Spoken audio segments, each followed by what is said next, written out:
Hey, so my name is Aaron Arnold, and today we're going to be learning about the Gunston Hall and its historical importance and function. So, what is the Gunston Hall and who was it owned by? The Gunston Hall was a property and house owned by a very important political figure who was very influential by the name of George Mason. George Mason was the man who wrote the Virginian Declaration of Rights, in which the writers of the Declaration of Independence would borrow from George Mason in his Declaration of Rights, borrow some of the principles which they would use for the Declaration of Independence. And so this really goes to show the influence George Mason had among other politicians. It also shows that he was very high up in the social hierarchy, which shows this living area in which George Mason was in. For example, very big house, not many colonists, and people during colonial America lived like this. This house also represents Georgian culture, which was prominent around 1714 to 1830. Also, the Gunston Hall, it was built around 1755 to 1759. So that's important to keep in mind. Also, you see two living areas here.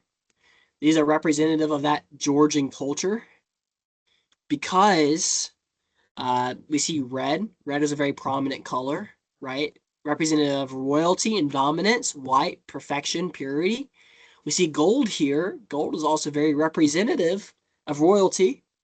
So we see a very detailed architecture here, a lot of carvings, a lot of detail, which is very important during that time, which goes to show the importance of this house in general.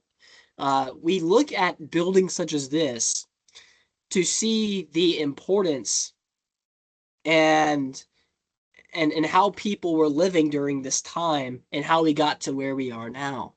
So like I said, it also functioned as a plantation.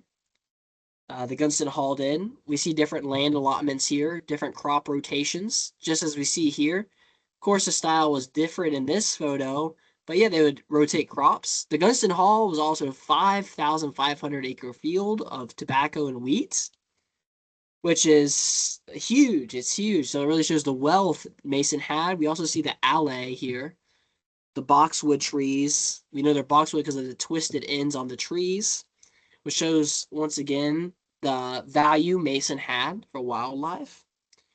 And then we also see a deer park here, which Mason had his own area for wildlife, so he could actually experience the wildlife in America, colonial America. So yeah, all this was a part of the Gunston Hall plantation. It's also a name for the plantation, the Gunston Hall plantation. So yeah. And this also really shows the social hierarchy during this time. Shows the social hierarchy because we see the slave houses, right?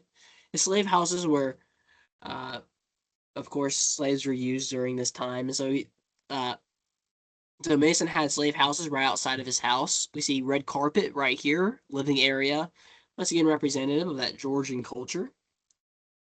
And we also see, like, it's also projected that these boxwood trees, that they were grown around George Mason's time, or grown by George Mason himself, or by his slaves.